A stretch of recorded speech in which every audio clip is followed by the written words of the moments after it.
All right. Well, welcome Right. everyone. Welcome, everybody, and thank you for joining us tonight for our 4th annual Celebrate Community Pharmacy event. This event is dedicated to you. Really, it was created a few years ago. It's our 4th annual, as I mentioned, and it's devoted to those students who are interested in pursuing a career in community pharmacy. So, what a year it's been since our last event. We had it, I believe, the first week in March, and then everything changed afterwards. But I look back on those pictures and they make me so happy that we were able to gather in 205 and share stories and share food. And like Liz said, we'll still be able to share those stories. Please enjoy your own snacks as we as we are talking. So over the past year, just when I thought community pharmacists couldn't be more awesome, then came the COVID-19 pandemic. And instantly, community pharmacists rose to the challenge by immunizing our most vulnerable residents in long-term care facilities, as well as conducting in-store COVID-19 testing and administering vaccinations.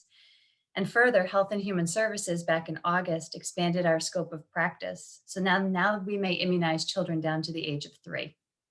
When you look at those first photos of the vaccine response back in December, those were community pharmacists and doing what we do, right?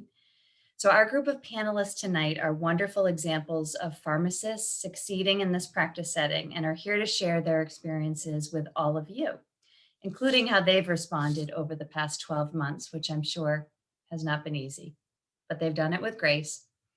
So tonight we have Nick Lesso. I don't know if Nick wants to wave. There he is, okay, from Walgreens. We have Grant Hamill from CVS. Great. We have Dylan Kay from Stop and Shop.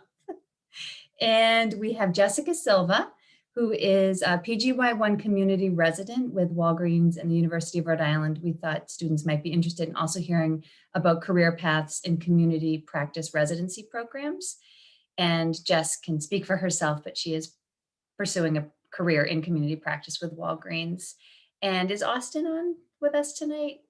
Austin will be joining us in a few minutes as well, who is also with CVS and Brown Medicine. So with that, I will turn it over to Liz. All right. Thank you so much. And I always think that Ginger is such a great advocate for community pharmacy. It is one of my favorite areas of practice and my chosen path when I left pharmacy school, because of the impact that we get to have on a daily basis on patients, being as accessible as we are. Oh, I think Austin is joining us right now. Great news. And I also wanted to actually just take a brief moment right before we start with our panelists. If you guys wouldn't mind putting in the chat where you are in your academic career path. Are you a P1 to a P4? Are you pre-pharmacy? Are you a prospective student? We would love to get an idea of who we are talking to. So I would see a P3, P2, another P2.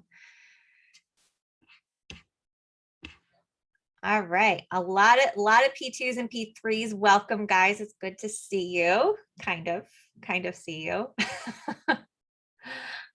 And so we wanted to start actually to discuss a little bit about the interview process. So Dylan, I was hoping we could start with you. Could you describe a little bit about the interview timeline? We know that this changes year to year, but in your opinion, how should students approach the interview process? Should they contact their DM, wait to be contacted? What are your thoughts on that? So what I would recommend first is first figuring out where you want to practice. So is it in the Northeast, in like the Rhode Island, Massachusetts, Connecticut market, or do you want to go out West or down South, or you not really care where you're going? If you don't really care where you're going, that gives you a lot of flexibility with especially the chains, because they can kind of put you anywhere where they need to fit. And so you're more likely to have a lot more opportunities and offers and a lot less competition when you sort of say, I can go anywhere. If you're looking more for like the Northeast, particularly, like I said, Rhode Island, surrounding states, I'd probably you're starting like about your P3 year at the latest, getting in with the chain, just working with the company, no matter who it is. I know with Stop and Shop, we primarily do mostly internal hires and not because we just don't have many openings every year. So we look at people that have been with the company and how long and things like that. And then at that point, once you're done with your P3 year, going into your P4 year, reach out to your DM if you want to stay with your chain, especially in the area, and just say, I have an interest, and what are some ways to make my application and my process for getting a job in this area more competitive. So whether it's picking up more volunteer work, volunteering at a vaccine clinic, picking up more shifts and get your name out there, things like that. Just get your name out there more and more, so that when your district managers comes time to start thinking about who are we giving rounds of interviews to, your name's kind of like top on the list of, they go like, oh, I know that Dylan is very hot, wants this area. We have a need. He does all this stuff. Let's at least give him an interview, see where it goes. And then from there, every company is different. I know with Stop and Shop, we do a 3-phase interview process. So the first phase is with a district manager, and then 2 what they consider spotlight pharmacists in the area. And basically it's a round table discussion. We kind of listen, and then we make recommendations whether or not you move on to phase 2, which is when you go to the district office in Quincy and kind of meet with a bunch of district managers, meet with some of the corporate big people. In non-COVID times, you get to go to Fenway Park and get to tour Fenway because Stop Shop is a sponsor. And then after that, usually around February, you start getting an idea of, okay, whether or not you're going to get a job or not. This past year, I can tell, actually the past 2 years, I can tell you they didn't give formal offers. They just gave verbal offers in February, March time, but they didn't give any formal ones to like May, June. So it was a little, I know some of the people that were hired, there was a little like hesitancy of like, do I try with another company, things like that. But they had verbal, we kind of went through. Are you able to say why that was? Why they went with a verbal offer first and then transitioned over to a written offer? Yeah, so last year was primarily because of COVID. They just really couldn't do the same process, and we didn't know where the holes were going to be and what the need was going to be a lot of the areas. In most years, it's because we have a lot of need in the Cape usually in this area. So a lot of times we're trying to see if the student has an interest in the Cape and whether or not we need to make them go to the Cape for a little bit at least, because we just have a hole, and especially during the summer. So that's a lot of times where we get the verbal offer first, being like, you have a job, this is what it's going to be. And then they just kind of wait to kind of figure out what the need is, because we just don't have as many opportunities a lot of times for availability. So a lot of times it just becomes a floater, and then they're trying to decide if it's going to be per diem or full-time floater, basically. Did you ever see those verbal offers get kind of shut down after a certain point, or turned over from a verbal offer to no offer? Or? No, everyone that you might not have gotten the area you were promised initially. Like I know one of my friends, he was initially promised like the Southern Mass, Rhode Island area, and then they basically went, "You're too strong. We need you in the Cape." So now he's in the Cape. So, and because they had a lot more need there in the time, and they need a stronger pharmacist out there. So, but everyone I know that's gotten at least a verbal offer has gotten a job at some point. It's just the process of it can get a little stressful.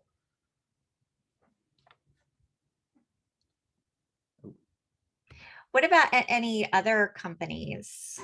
Anybody else want to add something specific to their company? All right.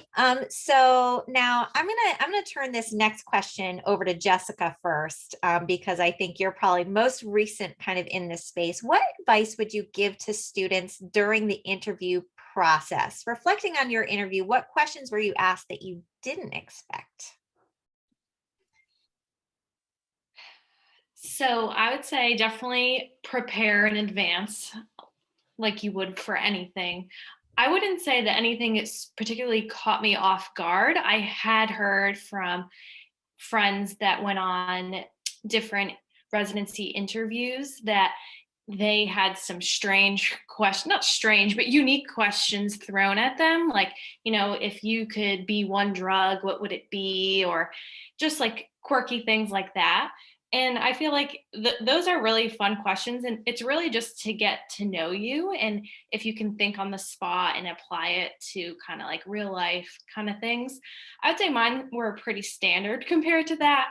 But I don't know, it's very strange talking about yourself, and kind of, it's like a fine line between, definitely giving the best version of yourself, but not like bragging. So it's an interesting dynamic that you have to ride. But so I'd say practice in advance, knowing things that you want to say about yourself, knowing your CV like front to back, because that anything on your CV is going to be fair game.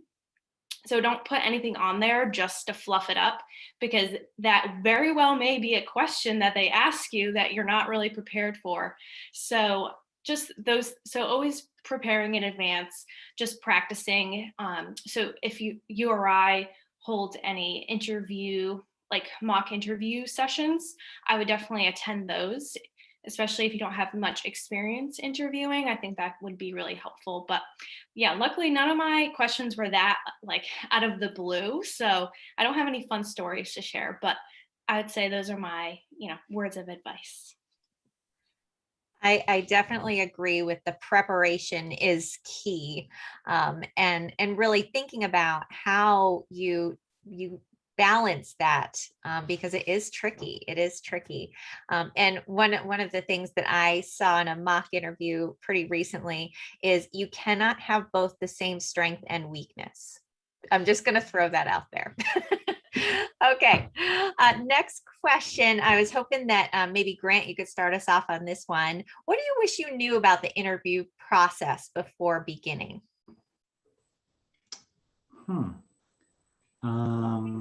I don't really do an interview. Oh, no.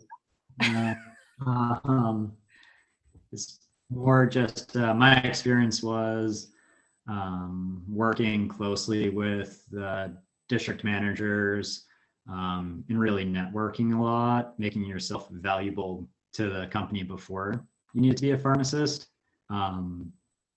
After getting hired originally, I did have to interview with both Walgreens, because I started with Rhode, so we had to re-interview with Walgreens.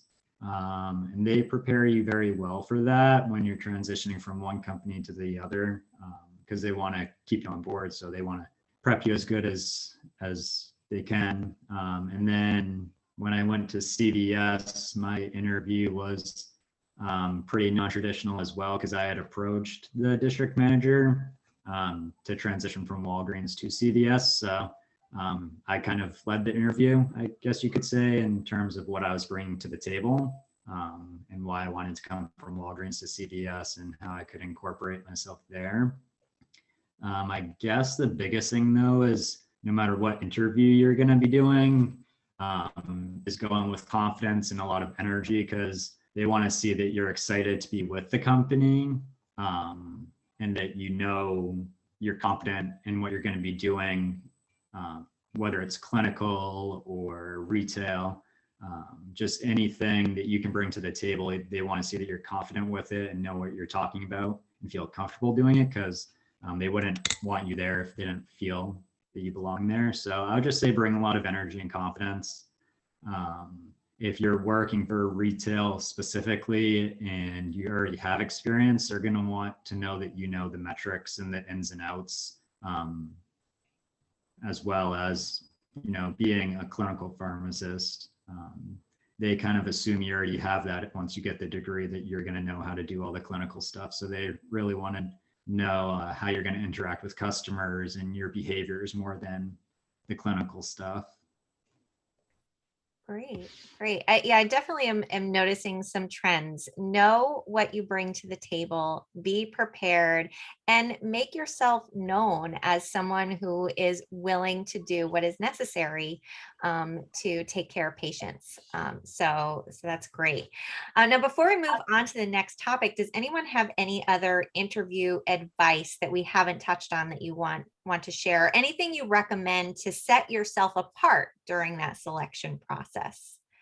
I just want to be able to take a second to double down on what Dylan said about reaching out ahead of time. Really making yourself known before they start looking for candidates is a really, really beneficial thing to do. Talking about yourself is an important thing to be able to do too. It's very, very challenging to find that balance between, like Jessica was saying, to find that balance of speaking about yourself in a positive way, but not sounding too cocky, right? But putting yourself out there and seeing if they have an opportunity or time to do a mock interview with you, even before that interview schedule comes out ahead of time, just so that they know you're thinking about it and they know that you want to be invested for the long term. I think it's a really important thing to do. Great, thanks. So now, Oh, sorry. Go ahead, Austin. Yes. Sorry, I was having technical issues. Oh, no, we're so glad you're here. The whole pandemic with my Wi-Fi being fine. Of course, today it kind of just disconnected there.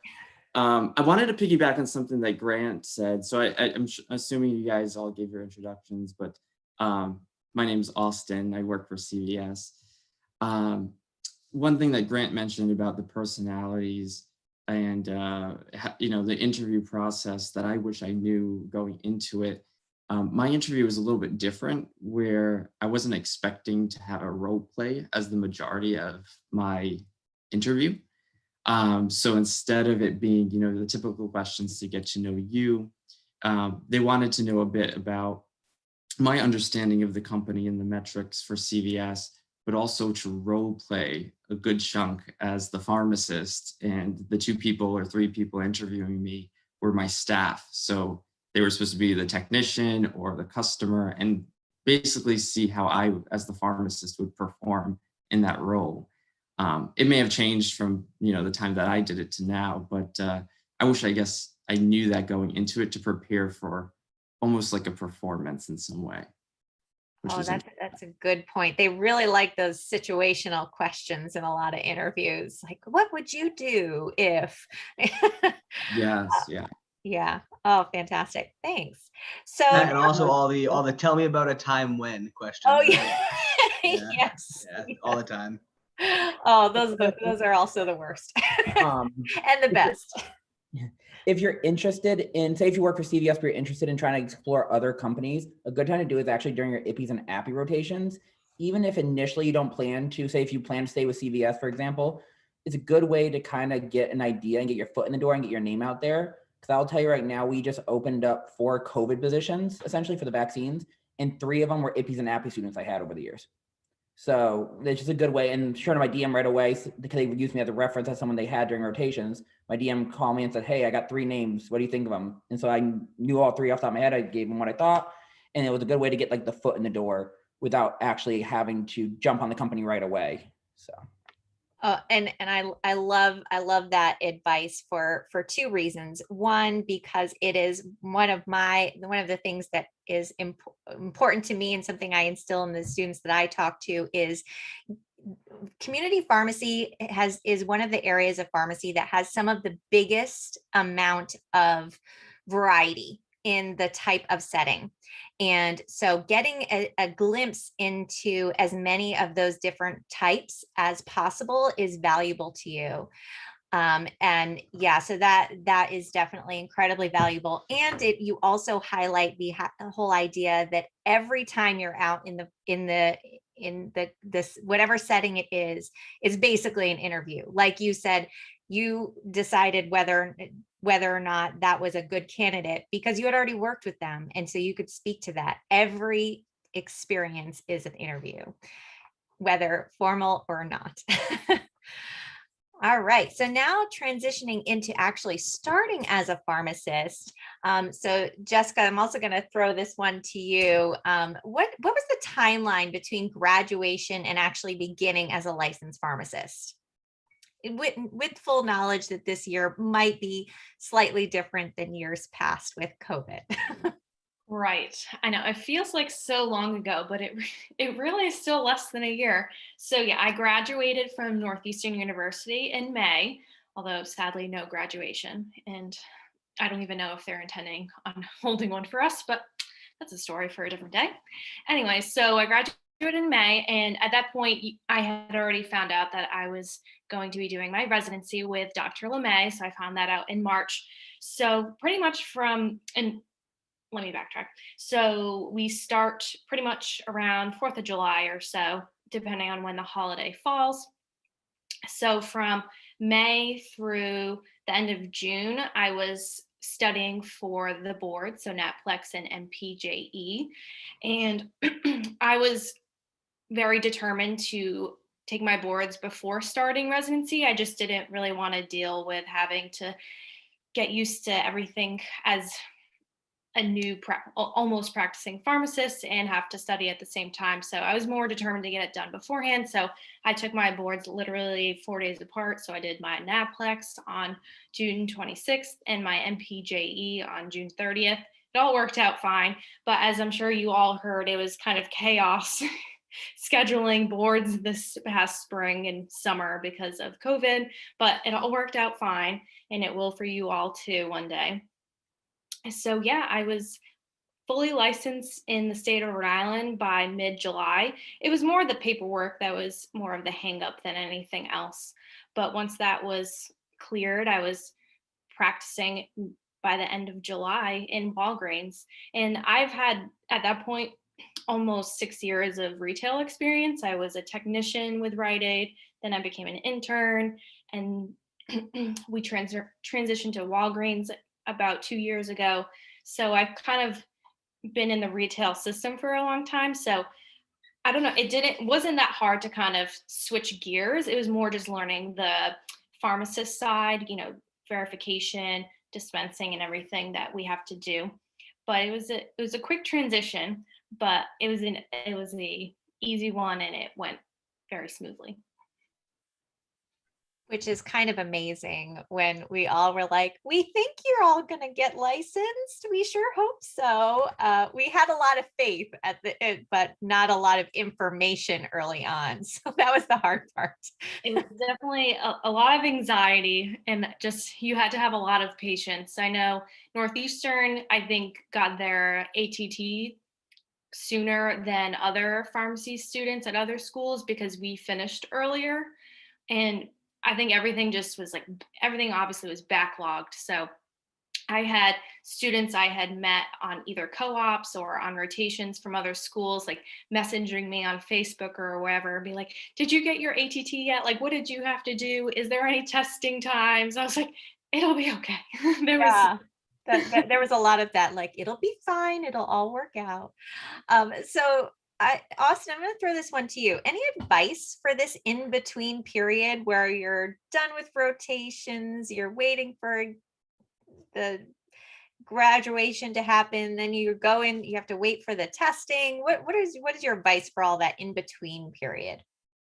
Yeah. So, take as much time as you need to prepare for the tests, right? So whether that's like a month or if you need to take a few months, preparing for the test and kind of banging it out and getting, your passing grade on the first try is important.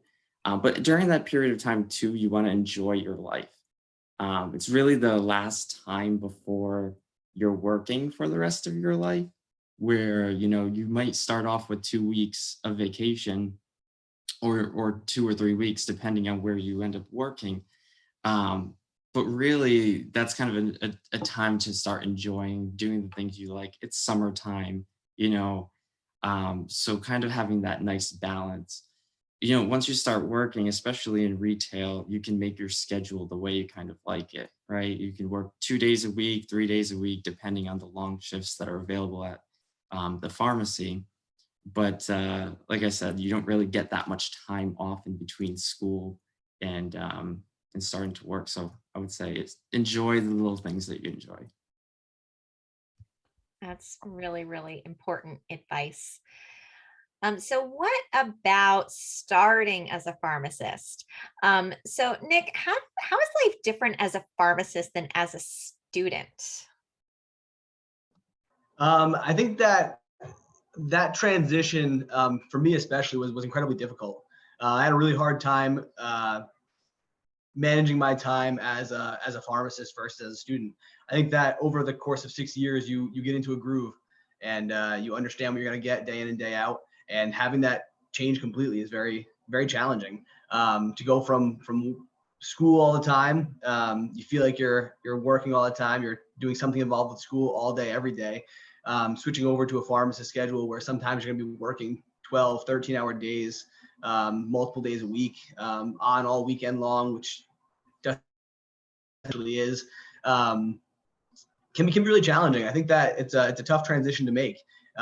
Somehow I felt more busy when I started work than when I was in school. I think that has definitely changed over time as I've learned to get that work-life balance right. But that start is really, really challenging to figure out how to make these, how to make your life work around work. Because for me, at least, I never wanted work to be my life. And I still don't want work to be my life. I want work to be work and my life to be my life. And I think that being a pharmacist is an important part of who I am, but it's not the only thing that I am. And making that work together is really, really challenging to start. But as you go through the motions, it becomes easier and easier.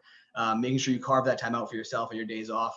I mean, it's a lot easier to say now that I have 2 kids, but waking up at a reasonable hour on your days off is actually a really important thing to do. When you sleep until 11:30 on your day off, it's actually really hard to find a full day of things to do because you don't have a full day left. Yeah, the balance is tough, but finding ways to be happy in between work days is really important. For me, a lot of that was meal prep really helped. Finding activities like rock climbing was really great. I really enjoy hiking on my days off. Making sure you fill that time with something that's not mindless entertainment every single day. Everyone needs that, and I've taken my fair share. Don't get me wrong, but doing something else that enriches your life in other ways is a really important way to make that transition work well for you. Anyone else have any insight about life as a pharmacist versus as a student that they want to share? So I always say the biggest difference for me, it was not so much a change in roles, because at least with Stop Shop, they kind of treat you in your grad intern year as a pharmacist, just under the supervision of someone. So like basically the pharmacist doesn't really intervene at all unless you ask. So you kind of run the show for the most part.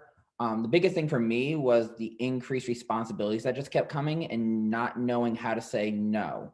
And don't get me wrong, I'm still really bad at saying no to things. But it's definitely something you have to learn, because if you don't, your district managers will definitely keep loading things on you, and you'll become pilot programs upon pilot programs at your store.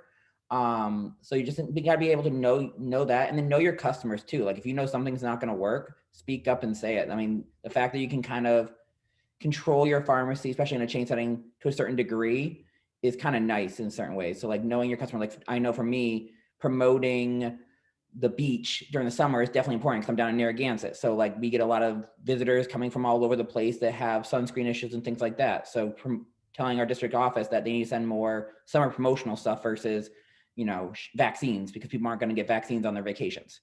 So it's just that kind of thing. So so it's just that kind of thing of knowing when to say no and when to speak up for your customers. That was the biggest difference for me. I think they should get vaccines on their vacations, just for the record. Oh, don't worry, they do. It's just a matter of I don't want you to promote it. You're such a great champion, Ginger, for our health. So the next question, and anyone can jump in on this that you would like. What do you like most about your job and or your company? So I'll quickly say something about my company because I'm right now in the middle of a 12-week FMLA leave because I had a baby back in December. So I'm getting 8 weeks of paid leave through Walgreens Pharmacy. So that is a pretty great benefit of Walgreens Pharmacy. That is amazing. I don't even know what to do with that. I would say for me, because we're more of a low volume pharmacy, so we don't do nearly the script volume that like a CVS or Walgreens does, and we're surrounded by very big, busy CVSs and Walgreens down in Narragansett. So it's nice for me, and I know a lot of students comment on this when they're on rotation, is that I actually know my patients like basically firsthand. Like I know their life stories, I know their kids, I know what's going on with their lives. And that really helps with their medication regimens too. Like I know just by seeing someone's name that a medication shouldn't be being taken, or they changed it, or they didn't want to take it, and things like that. So I can quickly intervene without the patient having to be the primary person intervening, which is kind of nice in that way. I make sure that my patients are actually involved in my life too. Like I made a baby announcement thing in my store being like, just so you know, mid-April, I'm out for 6 weeks, just so everyone's aware.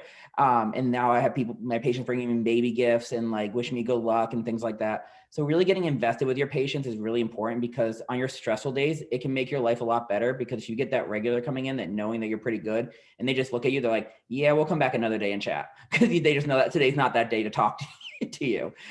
So yeah, so definitely that was one of the nice things about Stop and Shop, is that because we're low volume, we're able to kind of treat it like an independent pharmacy in a lot of ways, which is my background, where I first started with an independent pharmacy. So. And what about being a community pharmacist? What do you guys like? Why community? What do you like about your job?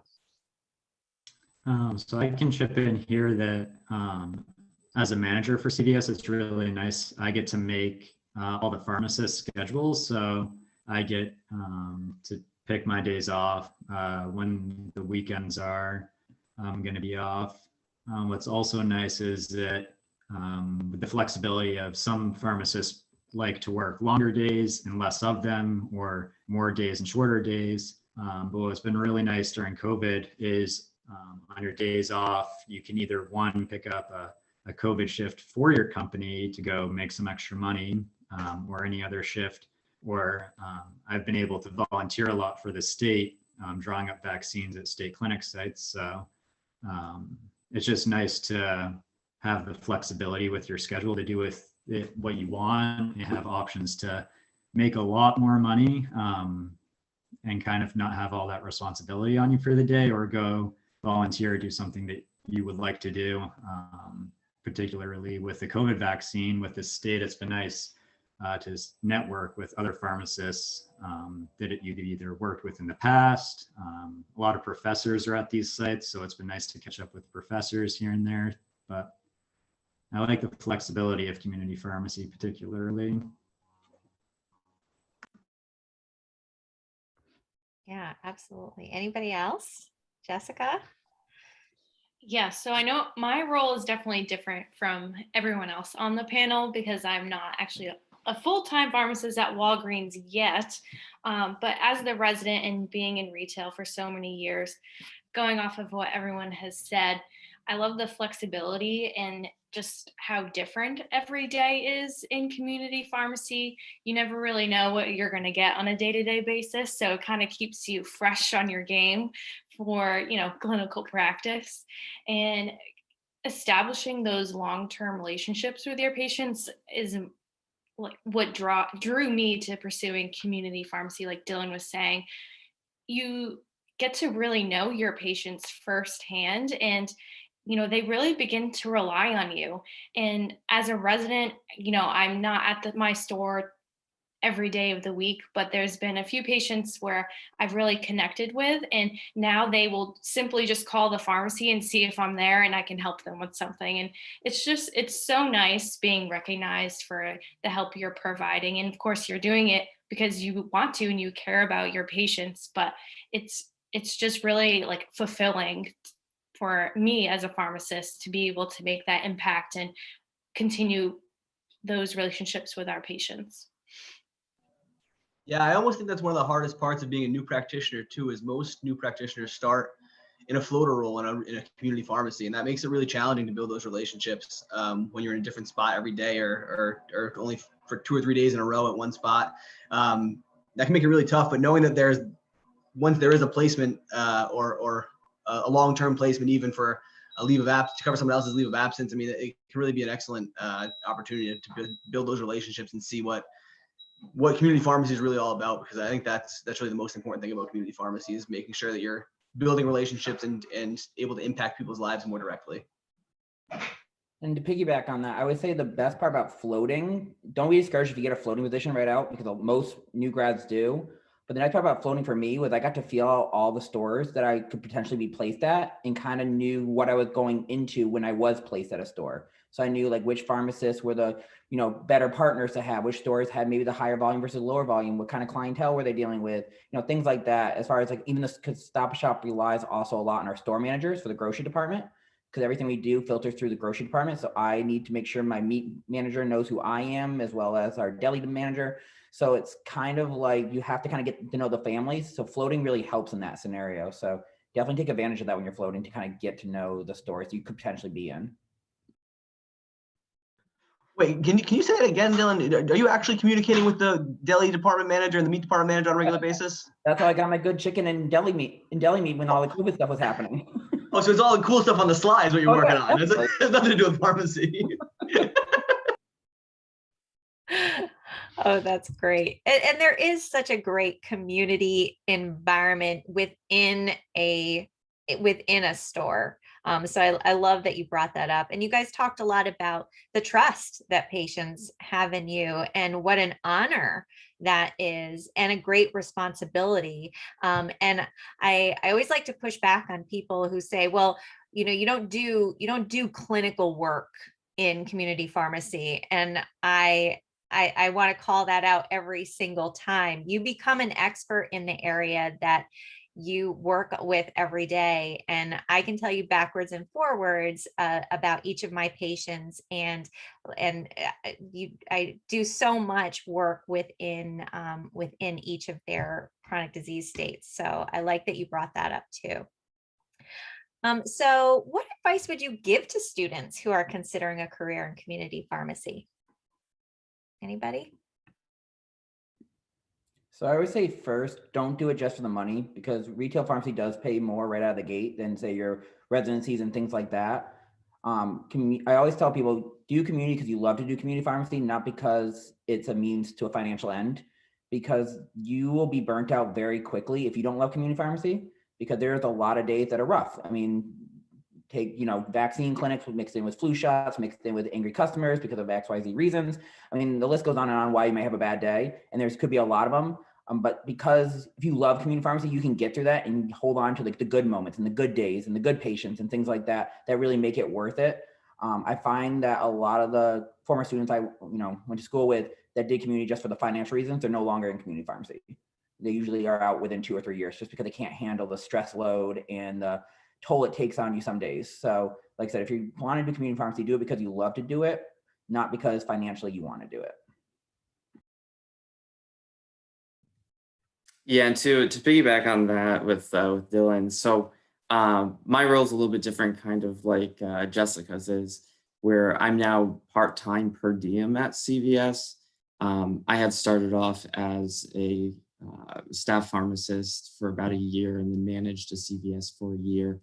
And now I've taken on a role as a pharmacist in an ambulatory care setting. And to go off what Liz said, everybody is a clinical pharmacist. What I learned from CVS and from schooling has prepared me for this other job that I'm now doing full time.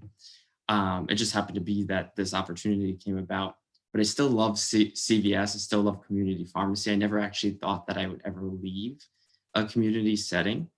So I'm glad to still be on part-time to be able to do that. Just like everybody had mentioned with the flexibility and the opportunities, I guess I bring the perspective of the part-time pharmacist, and there's just an ample amount of opportunity to go out there, pick up as many shifts as you'd like, and kind of make it work for you as a secondary job, which is awesome. Absolutely. So now you guys mentioned that some days are hard days, and every job has hard days. So what are some tips on dealing with the hard days? Grant, do you want to start us off? Yeah, I'll start you off. So I guess to give you some background, from coming from Walgreens to CVS, they threw me into the Barrington store, which was a struggling store at the time, and very high visibility corporate wise, because a lot of higher up corporate executives do live in Barrington. So there's a lot of pressure to make that a good store. So I took over last February. Within a month, we took on a closing Rite Aid acquisition down the street. And then we got COVID about a month or so after that. And then we had flu season start, where we tripled our flu goal, and we were doing about 100 flu shots a day right off the bat because everyone was worried about COVID. And then on top of that, we underwent a remodel and pharmacy expansion that did not go as planned for the budget for the construction company, or the timing of when they could be there with town regulations and stuff like that. So that ended up putting us about 5 days worth of prescriptions in the red.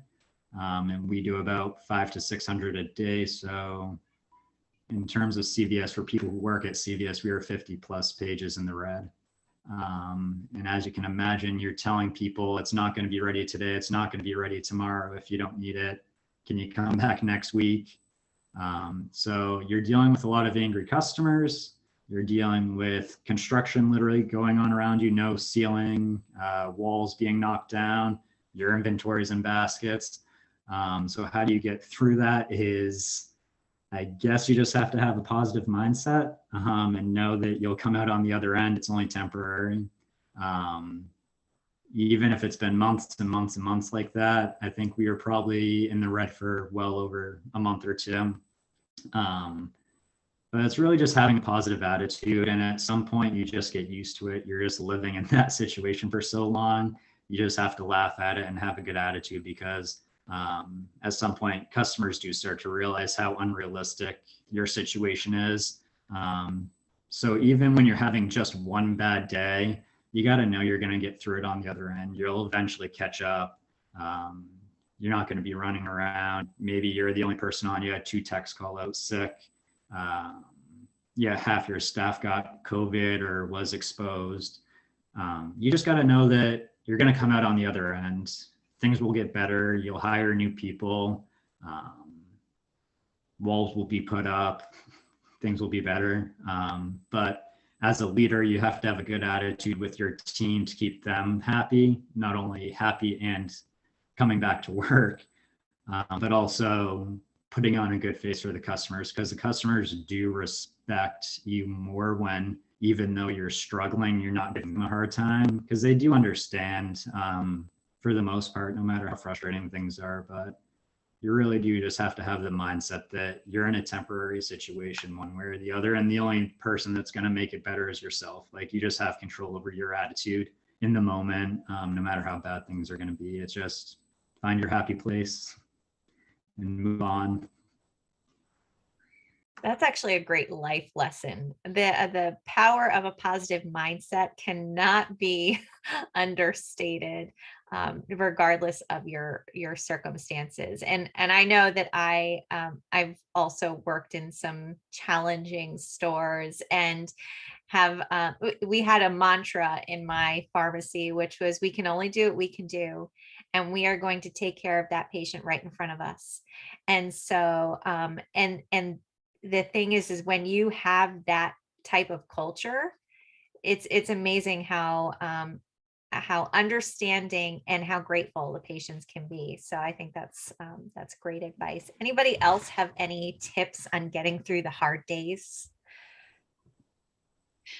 Just having a good support system. And I think having a great team around you is fantastic. I know when at my store I was interning at, we were all very close, and my manager was fantastic although this was pre-COVID, although when things kind of winded down during the summer, we had a little more like socially distant gatherings outside of the pharmacy.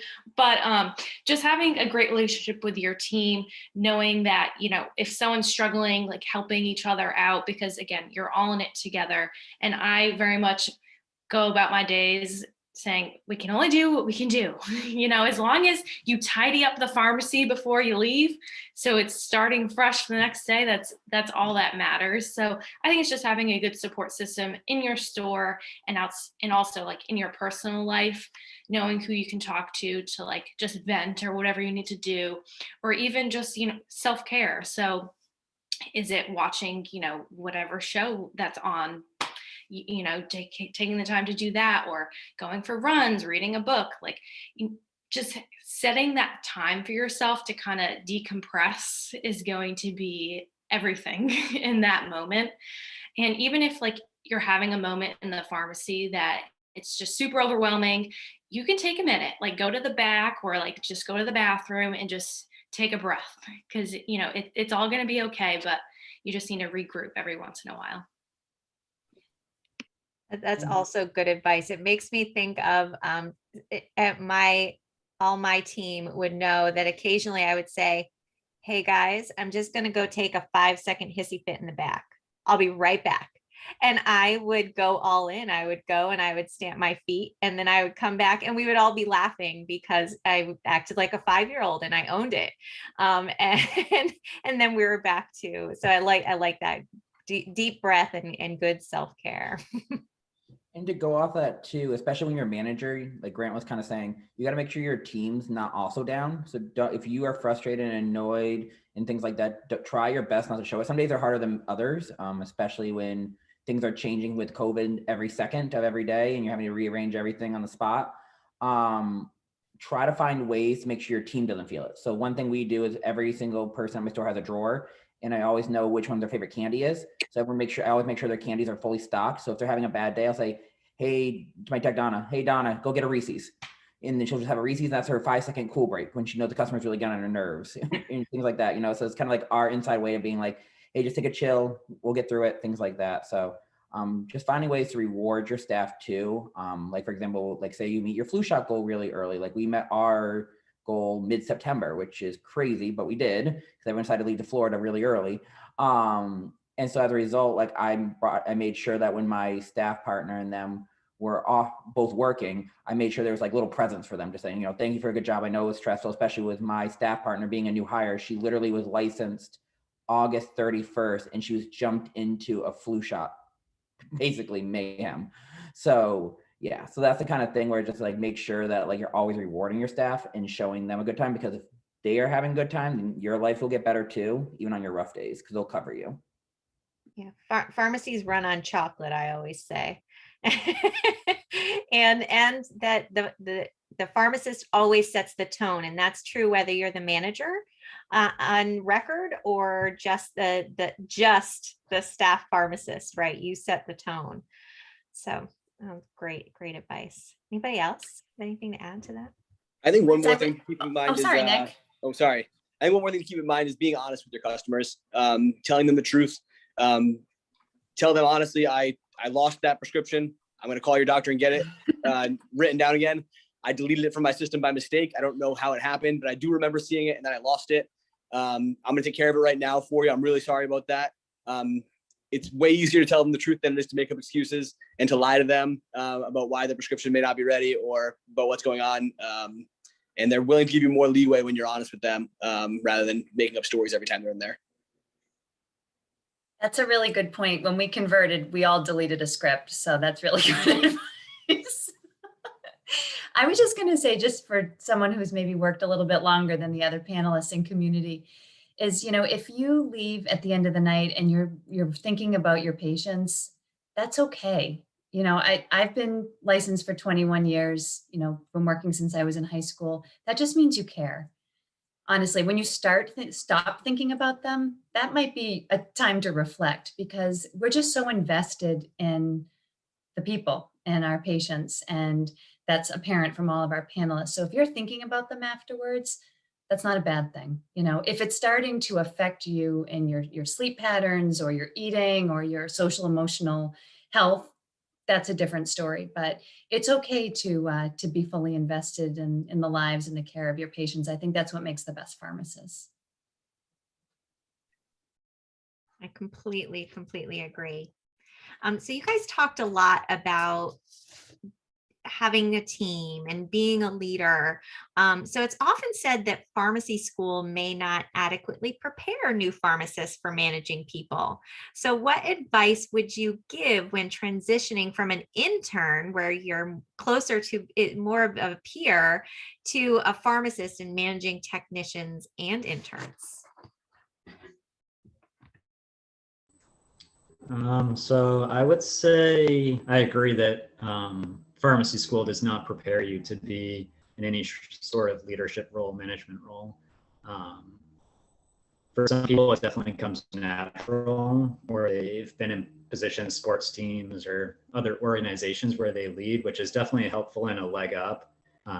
But when you come from being an intern to a pharmacist, whether you're a floater, a staff, or a manager, you are the leader of that day. And and you are in charge of everything that goes on. So it doesn't matter if you're not a manager, you still have ownership of that day. So I would say the biggest thing that I've recognized across 3 different pharmacy companies is you can go into any pharmacy, and as long as you take ownership of yourself and everything in that pharmacy that day, that's what people are going to look up to, admire, especially if you are a floater. The technicians that you work with that day and the pharmacist that comes in the next day is really going to appreciate that you took ownership. And it's okay to leave notes, but they don't want you to leave, or I specifically don't want a note left for me that could have been done the day before or something easy like that. I don't mind a note that says, hey, can you follow up with this? Can you follow up with that? But I think there's nothing more aggravating for any pharmacist to be left a note that could have been handled beforehand. In terms of resources for how to be a good leadership or be a good leader, I think you have to take the time to kind of grow into that position yourself. I listen to like a lot of books, audiobooks, podcasts kind of about it. I have a few that I like. They're my favorites. If anyone wants those recommendations that I found have propelled me into the right mindset of what be a good leader is. But I don't think you're just not gonna be a good leader without working, and you have to do it yourself. I would say it's a big thing. No one's gonna step out and teach you. I mean, you're gonna have good preceptors and you're gonna have good people, but they're busy people too. So if you don't ask the questions and approach them and be aggressive with improving your skills, it's hard to come by just being a good leader falling into your lap. I would say too, a lot of companies have a mentorship program when you're first onboarded. So like Stop and Shop, for example, will pair a new hire pharmacist with, say, who the DM thinks maybe be a spotlight pharmacist. And all that is, if you don't work for a company as an intern, you get to kind of have someone you can reach out to if you have a question. At least with Stop Shop, we have kind of like a internal tier system, as we call it, basically meaning we know who's the expert on a certain topic. Like we know one pharmacist is an expert in all Stop Shop policies because they used to be a DM.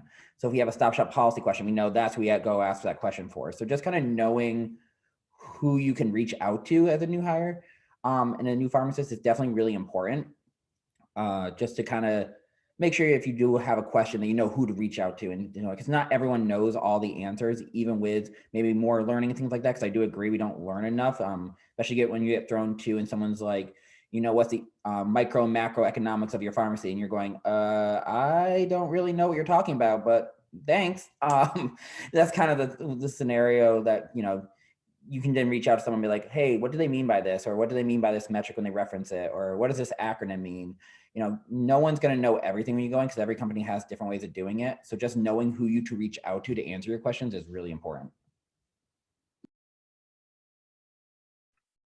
Okay, you guys. That was a really hard question, honestly. I still don't really know how to do it well. I mean, I think that I just show up every day and work hard, and then people kind of follow suit. But I don't know if what I'm doing makes me a good manager. I don't know if the way that I don't know what it is about what I do that makes me a good enough manager that keep me around. But I show up every day and I work hard, and I think that I tell people when they need to step up their game as well. I think that's kind of the only way I know how to do it. And that, like I said, I don't know if that makes me a good enough man. It makes me a good enough manager that I'm still employed by the company, but I'm not sure if I could be more effective doing something else differently. But that's a really, really hard question. I don't really know what the best way to answer it is. Well, I actually like the way the way that you answered that, simply because it is worthwhile to recognize that we all don't know everything, and to remain a lifelong learner. I would love to hear some of your suggestions, Grant, about some of the different things that you listen to and read, because it's always a moving target, right? There is always a new challenge to face, and being willing to reach out to that support, like Dylan was talking about, and really being willing to learn new ways of doing things, and being someone people enjoy working with. That goes a long, long way. Now, what about you, Jessica, as having just this year branched out into this area? Any particular tips or that you would like to share? Of course. So I'm full of tips and advice coming fresh off of school, but I would say, especially for P2s and of course still the P3s, really take the most out of your API experiences. I know most of you probably already did your IPPs, but I think if you think you're interested in one area of pharmacy, say community, try to take advantage of all the different community pharmacy settings. So I know all of us are from some sort of big chain retail pharmacy, but there's also smaller community settings that you can try out. So I'll just go through my different experiences. So I started off with Rite, Walgreens, Intern. I also, through Northeastern, was hired on as a co-op and then an intern with Brigham and Women's Healthcare Center in Foxborough, Mass. And that's an outpatient community pharmacy. And it's very small. It was business hours, so like 9 to 5, pretty much Monday through Friday, no weekends, no holidays. I loved it. But it was definitely slower pace. You really get to work on your counseling skills. And it also kind of had a touch of hospital because it was a day surgery center. So I would go up and restock Omnicells. So you get different experiences in those settings. So you can get that from different independents as well. I also did an API rotation in a long-term care pharmacy setting at a Apothecary Pharmacy in Brockton, Mass. And that was a whole different ball game as well. So honestly, there's so many different settings in community pharmacy, as we've alluded to throughout our time together, that you really want to take advantage of it and find that, great aspect of each rotation, because there's always something you can learn and grow from.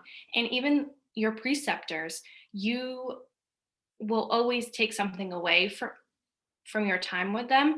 And I have always kind of grown as a clinical pharmacist and just a person interacting with all my preceptors and colleagues and everything, because you learn what's good, what works, and maybe, what doesn't work for you. And I've kind of like molded little bits of everyone into what I do as a practicing pharmacist now. So I think it's really just going in with an open mindset, taking advantage of different opportunities. Even if you get stuck with a rotation you're not excited about, find something to be excited about. It's all for your benefit, and it will always lead to something positive. And pharmacy is a very small world, if you haven't picked up on that yet. And you always will run into someone that you had on rotation or has some weird connection with one another. So always making that good impression, as Dylan was saying earlier, because if you've done an IPI or an API, that could be a gateway into a job opportunity. So it's all about networking. And to pick up what you said, Jessica, about independent pharmacy. So that's where I started my technician, clerk, intern years. I worked for my grandfather's pharmacy in Vermont for 9-10 years prior to going to Stop and Shop. And honestly, independent pharmacies, I feel you learn a lot more about pharmacy and about the business of pharmacy than you do at your chain corporate type settings. Because a lot of the metric type insurance claim stuff and how rebilling works and how payment schedules work and how do contracts work and all that, you don't deal with at a store level in a chain pharmacy. That's held up at a corporate office. You might hear about it. You might maybe get a audit claim to go through where they have to send some information to some corporate office who's going to do the actual filing. But at an independent, they do it all, and they have to do it all because that's their business and they have no corporate office to do it for them. So for me, I remember after my P1 year, I technically did work the bench, but primarily I was in the office doing insurance claim rebills and making sure we were getting full on any audit, getting our full reimbursements, or if we were getting a negative reimbursement, fighting the insurance company and finding ways to fight the insurance company so they actually pay it, and ways that they try to find their loopholes and things like that. Those are tricks that are invaluable when you do switch to, say, like a chain pharmacy, because I know with Stop Shop, we really have to watch our margins closely. So I already knew that stuff going in, just from my experience working with the independent. And that's something a lot of students I've found precepting don't understand reimbursements and PBMs at all. And that's something that's huge when it comes to explaining it to patients and walking them through all that stuff. They kind of get a better understanding of, say, maybe like why GoodRx Pharmacy is cheaper at Stop and Shop and Walmart than it is at their CVS. You can kind of explain it better to them so they actually understand the process because you know the process. All right. Yeah, absolutely. A lot of great tips and tricks there. So we would, as we we want to leave plenty of time for people to ask additional questions, but we would be remiss if we didn't bring up the elephant in the room, which is that we had this big thing happen this past year called a pandemic. And we're curious to know how you all adjusted to the various restrictions, anything you learned, anything that you thought went really well or really poorly.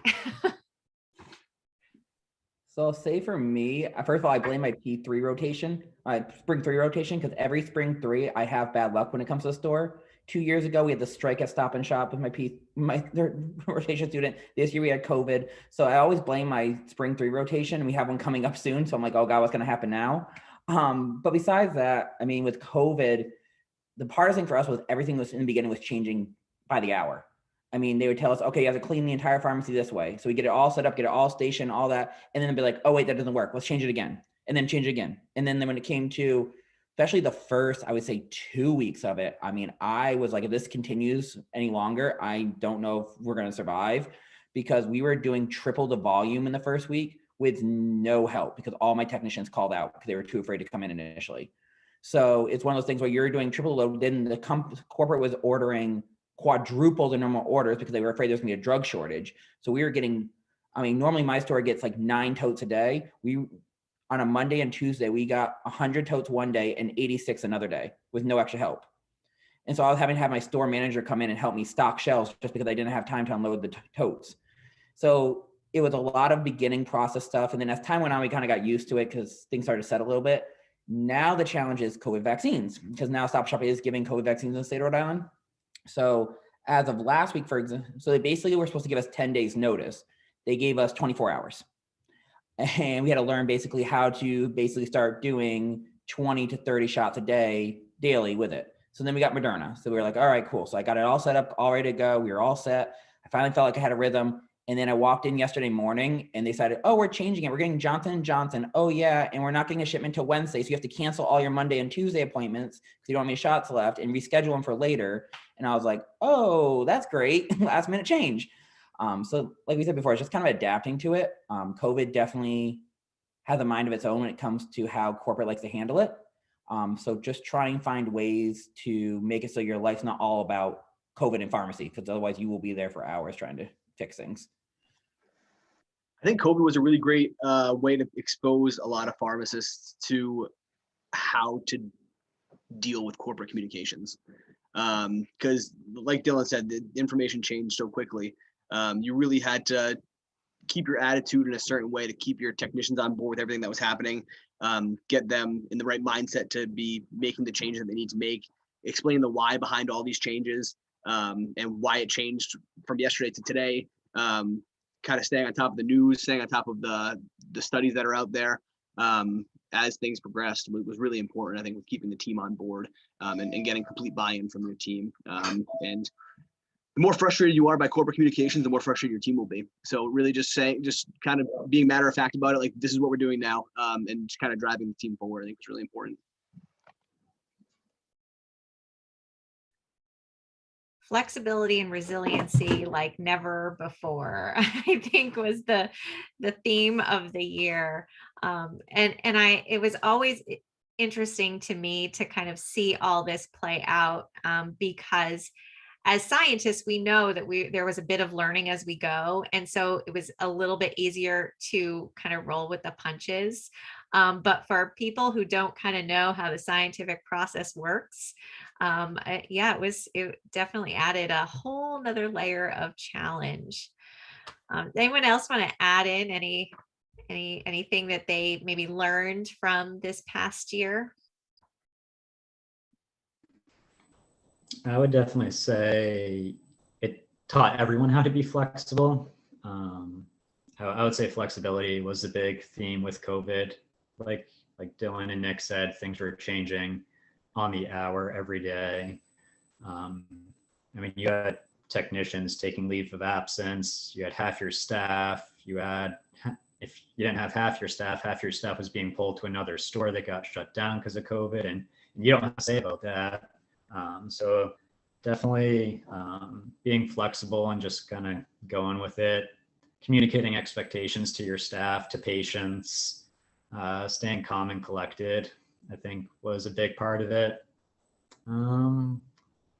Other than that, I guess just pick a favorite drink for every night and stick with it. Go, just enjoy the ride because it got a little wild.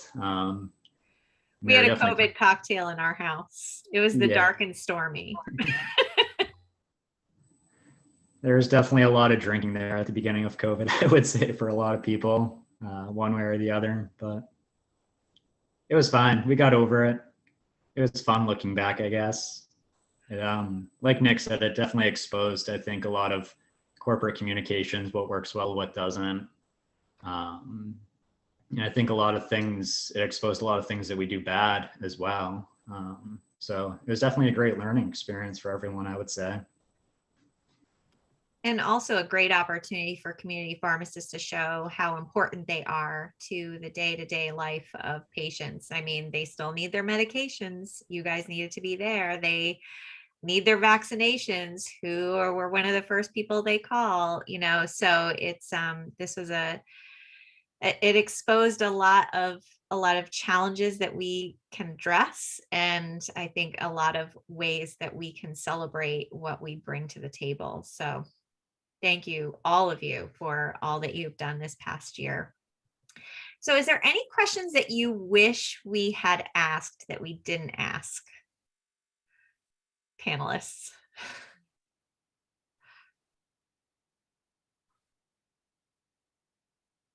Oh, see, Ginger, you did such a good job with the questions. Oh, Jessica, do you have one when you wish we'd asked? Saying you covered it all. Oh, All good. basics. Well done. Well done.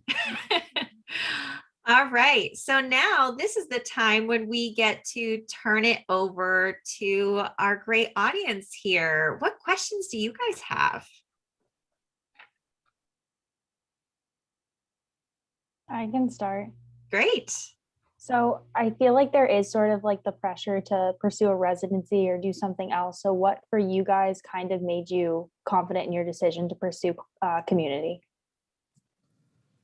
So I can speak for myself because my wife actually is an ambulatory care pharmacist and she did the residency process. So we were both doing it. I was doing the community process and she was doing the residency process at the same time. For me, I've never seen myself working in a hospital. Not saying I ever won't, but I've just never seen myself working in a clinical hospital setting. I like talking to people too much. I like to know them more than just their medications. I like to know about their trip to Maine or Florida and know about like what their kids are doing and their grandkids and things like that. I enjoy that a lot more. I did rotations when I was, student in like Magellan Health, and I did, all those type of things, and I enjoyed them. They were fun, and I could definitely see myself doing it, but I could never see myself doing it long term. And the nice part about community is that if you don't like the company, you can always switch companies. Because there's a lot of different opportunities if you're willing to be flexible and different things as far as like benefits and things like that go. You can, if you're willing to like be flexible with that stuff, you can usually switch versus some of those niche pharmacy type settings. They don't offer you much flexibility if you do want to switch within a certain state, especially with Rhode Island being so small. So that the job security in a way almost was like an also another like side benefit besides the fact that, again, I like dealing with the community. I've done it my whole life. I've been around it. I'm from a small town.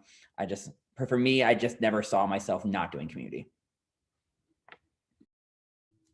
Yeah, I personally like the feel of being in the pharmacy, being, facing the patients, seeing a ton of people coming in and out, knowing your patients and being present in the community for them. That's something I miss, especially from working from home a good chunk of COVID with Brown. But definitely the feel of the pharmacy, being present for people, answering the phone and the multitasking. The days go by extremely fast. And it's just kind of fun having like a team surrounding you and just like being there.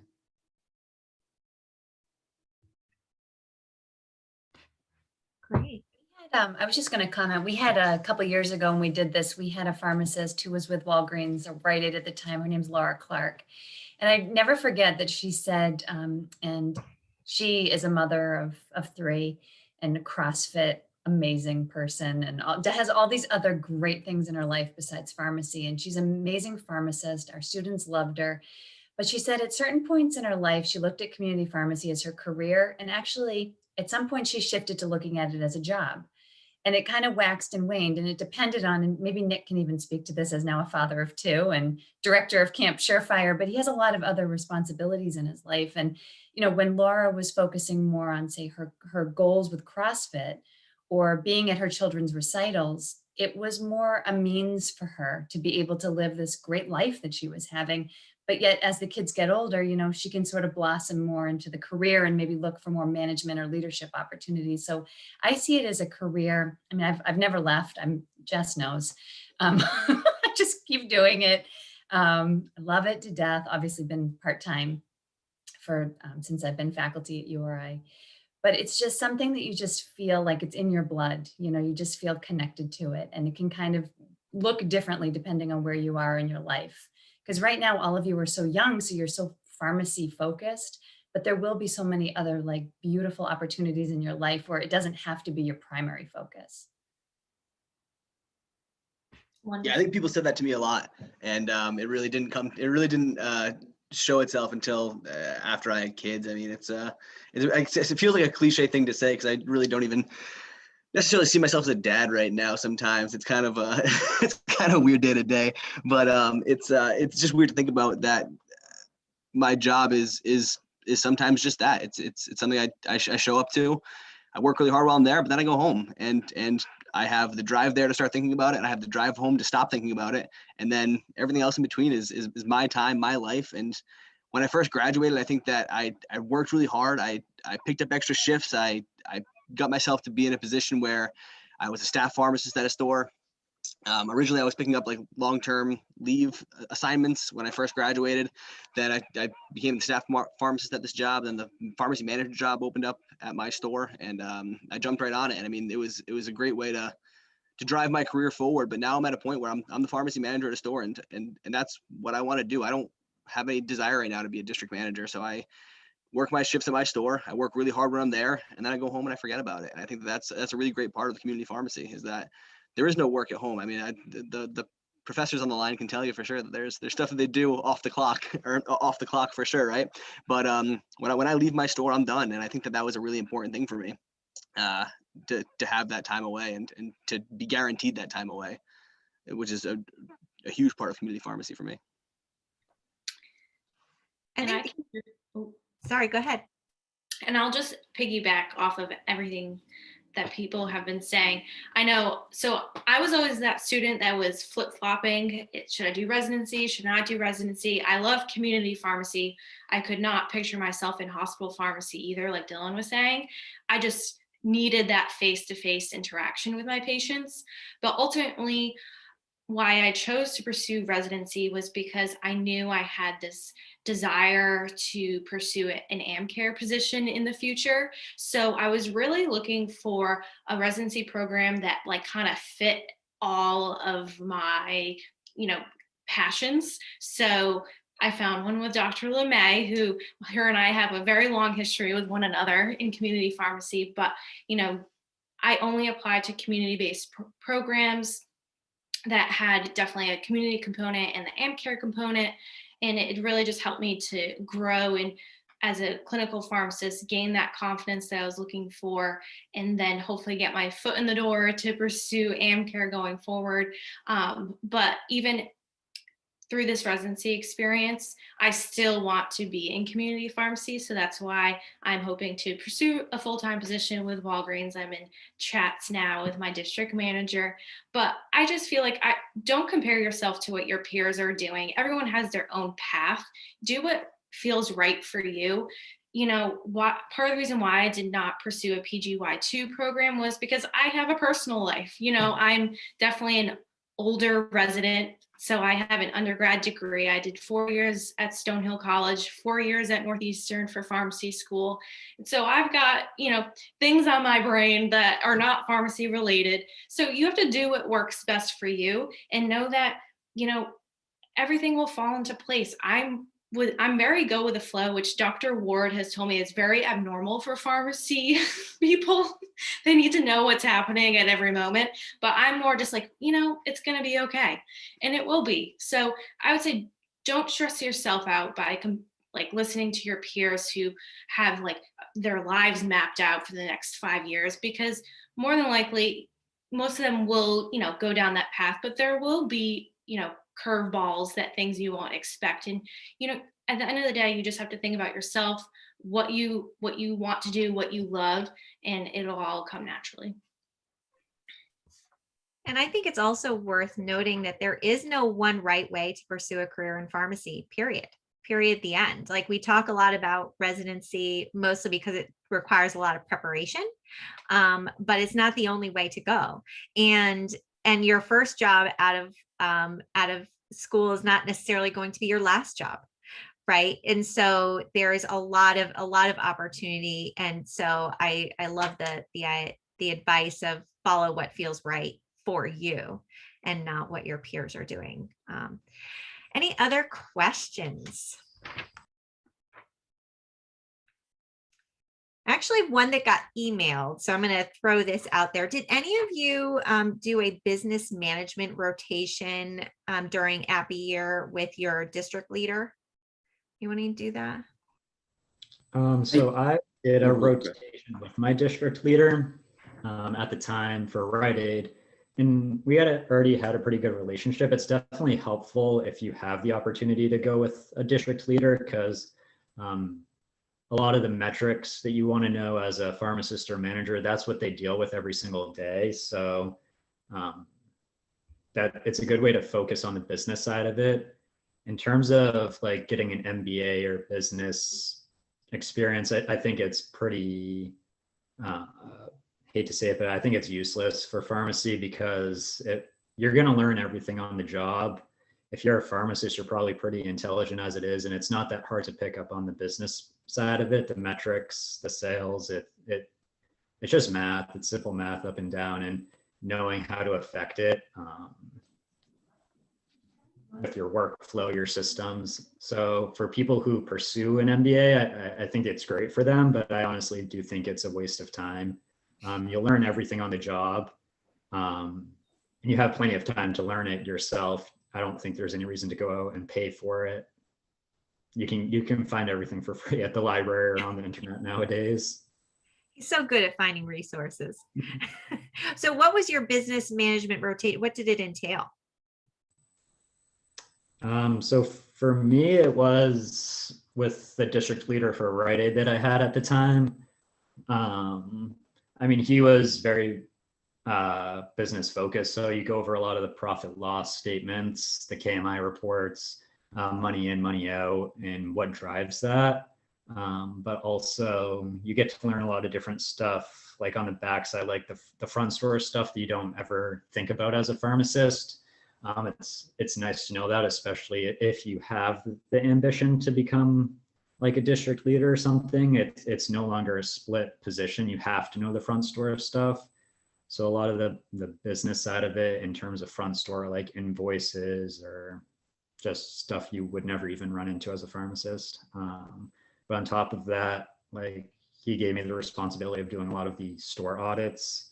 So you just go in, make sure that they're compliant with their regulatory stuff for the month, that their numbers look okay, but I don't think it's necessary. You definitely learn it all. It'll give you a leg up, that's for sure, if management is something that you're interested in, but you can learn it from a peer in a couple months, And do you think it helps you get a job?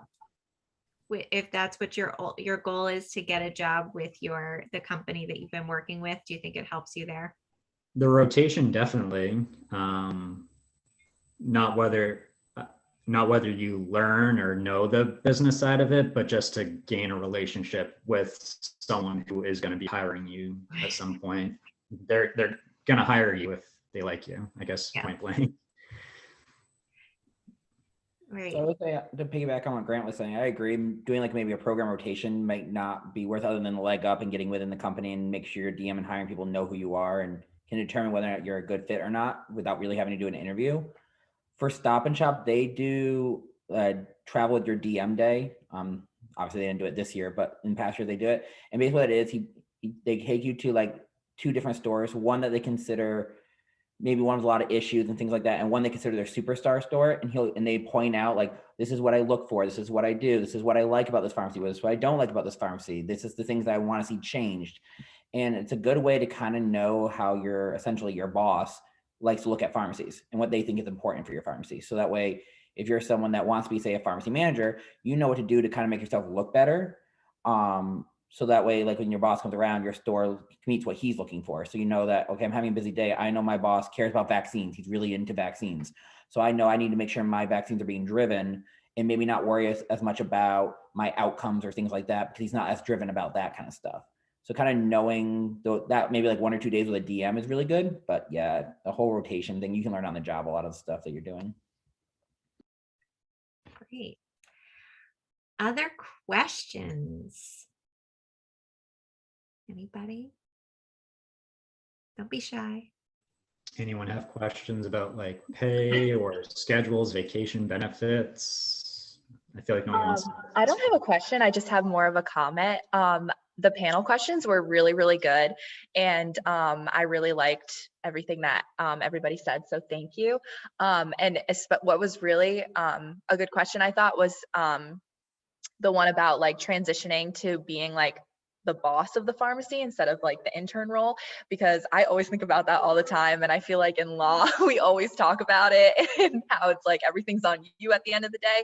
So I really appreciate that. And like all of the questions were really great and all the answers were even better. Yeah, no, thanks for that, Stephanie. And it makes me think of when my first shift as a pharmacist, I had a moment where I stood there and I said, don't they know I have no idea what I'm doing? I have no idea what I'm doing. And guess what? I arrived there and I totally knew what I was doing. And so it's a normal feeling to be like, oh my gosh, this is crazy. They're putting all of these patients in my hands. You're prepared for it. You are. You really are. I'd like to make one comment and follow it up with a question. When I've met with community preceptors, one item that they've said that a few have pointed out to me that they weren't prepared about is staff evaluations, handling staff evaluations. And we actually had one preceptor who included their API student in the room with them for an evaluation. The technician agreed beforehand, so they would understand what this process was. So I'm wondering if that's an issue the panel has had as well when they first started, and B, how can the students prepare for that, or the new pharmacists prepare for that? Thank you.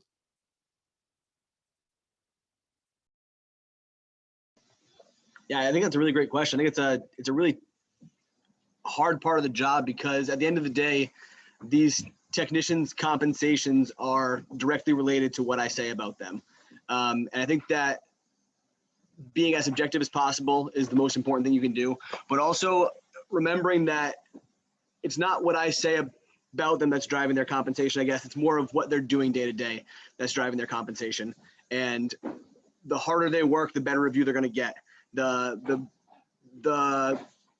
thing that I grade them on, I guess, or the thing I review them on is public knowledge. I keep it posted in the pharmacy. I want to make sure everyone's very transparent about what I'm looking at when I review them and what they need to do well to get a good review.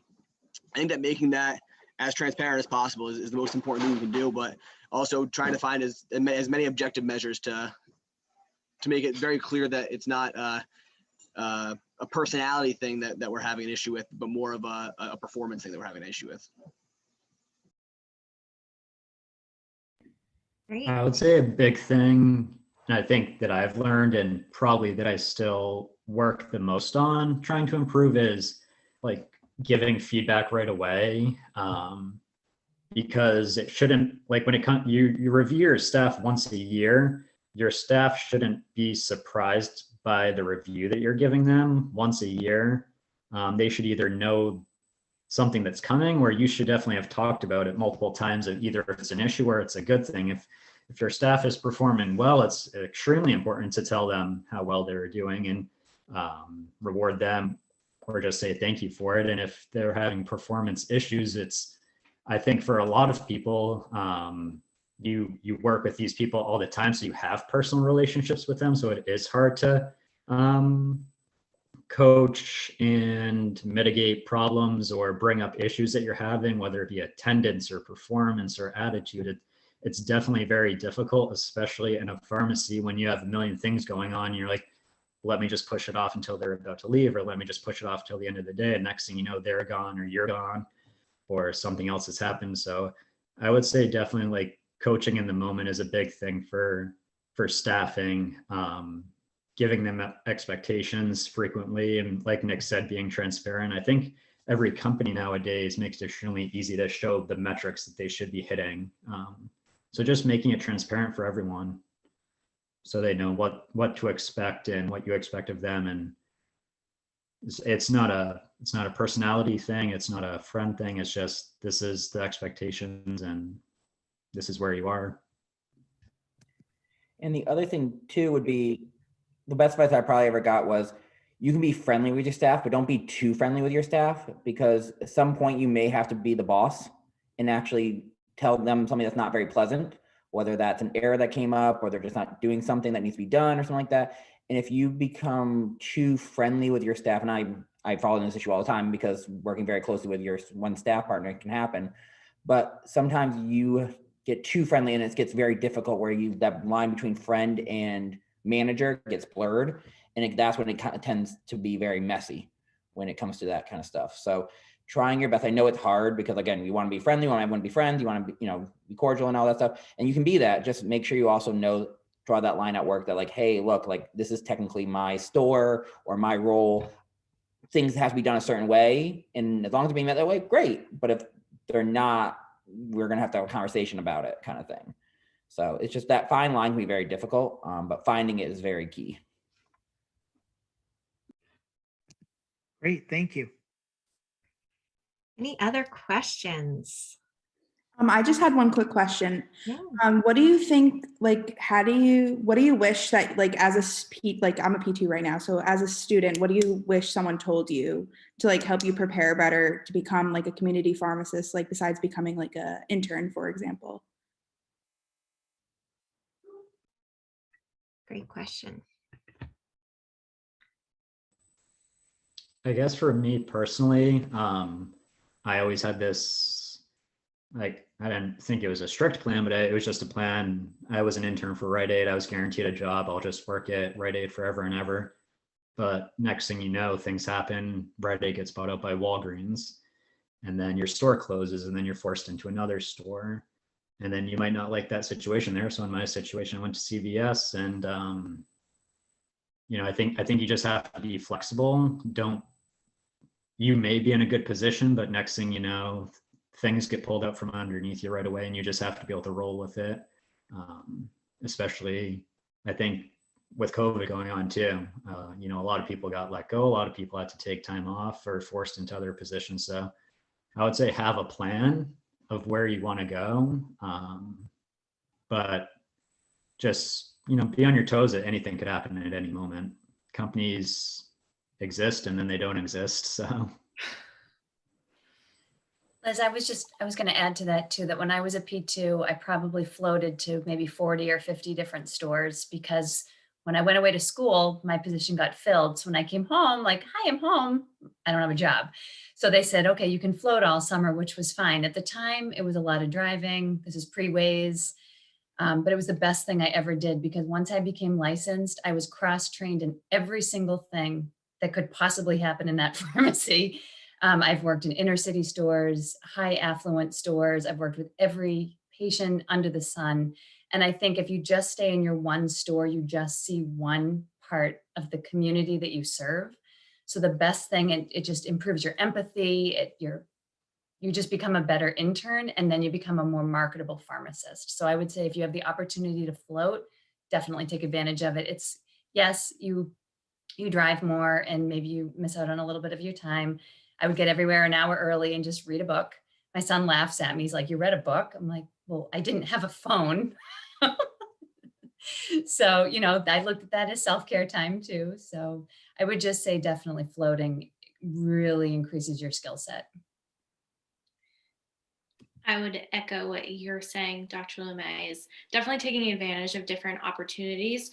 I actually loved Rite Aid's intern program because they made you go to different stores each year of pharmacy school. So unfortunately, I only made it to the second store before they got bought out by Walgreens, and I kind of just stayed at my store, but try not to be like too comfortable where you're at. You're a student for a limited amount of time. You want to gain as much experience as possible. So if you have a great position with CVS, Walgreens, or wherever it may be, at least go to the different sites, because you don't know where you're going to be after graduation.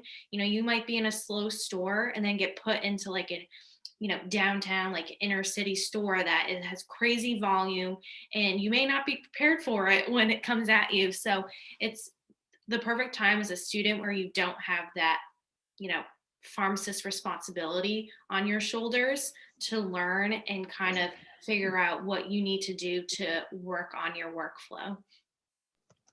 Yeah, I think as much as it's important to see different patient populations, it's important to see different management styles from the people that you're working with as well. So getting a lot of diversity in the pharmacists that you work with, I think is really important as well. And I think too, also being a P2, you're at that kind of point in your career where DMs start to pay attention more to you. And so maybe picking up some of those projects, like if they ask you, "Hey, can you volunteer for a vaccine clinic," or things like that. It's really good because I'll tell you sometimes too, like I have 3 friends that they were community, they love community, they were going to do community their whole lives. And now they work for CVS corporate because they got put on a project and then fell in love with working with a corporate office and doing the projects and the more initiatives that drive certain health conditions or different programs or things like that. And they love doing that now. And they never saw themselves doing it at the P2, P3, but it was the experience they got in their P4 years, right when they graduated, by doing a 2-month rotation by the pilot program for something else, that now they're at corporate and they love doing what they do at corporate. So that's what I would probably recommend, is just like, don't be afraid to pick up a project. Yeah, it might be a 1 weekend out of your college career that's maybe wasted, but it's not wasted because you're growing and you're building a connection with your DM. So if that's something you want to do, especially in a competitive market like Massachusetts, Rhode Island, Connecticut are, just getting your name out there more as the person that's willing to pick up those shifts or pick up that extra project or activity or something, or venture, things like that, really does make a difference for your career long term. I think one more thing to keep in mind too is that we're all working for multi-billion-dollar companies, and it's important not to work for free. You deserve to get compensated for the work that you're doing and the time that you're spending working for a multi-billion-dollar company. I advocate very highly, don't stay late after your shift ends. If it's a mess, clean up a little bit, but there's going to be work. There's going to be work the next day too. Work will always fall over into the next day. Work as hard as you can while you're there, but don't work extra. If they're going to pay you to stay late, great, stay late. That's a great thing to do. Really good way to help the company. And if you're going to work a vaccine clinic, get compensated for that vaccine clinic, because again, at the end of the day, these companies are all making lots and lots of money, and you deserve to be compensated for the time that you're spending working for that company. Such great words of wisdom from our panelists. So thank you all so much. And thank you all for coming. If you have additional questions, I want to be mindful of your time, but please send them our way, because we would definitely like to pass them along and continue the conversation. It's no secret that we like community pharmacy for a lot of things, and it's also no secret there's no perfect area of work. So do what you love and love what you do. Any final closing thoughts, Dr. LeMay? I just wanted to thank the panelists for taking this time. Obviously, you're very busy, family, work, dogs, everything in your lives. I was looking at Austin. cutest dog on the planet, So next to cute. Shannon, next to mine. But I just wanted to thank you all so, so much. Thank you for the students. I know there's exams tomorrow and other Zooms, and everybody's time is so valuable. So thank you, everybody. Really appreciate it. Right, everyone. Have a wonderful night.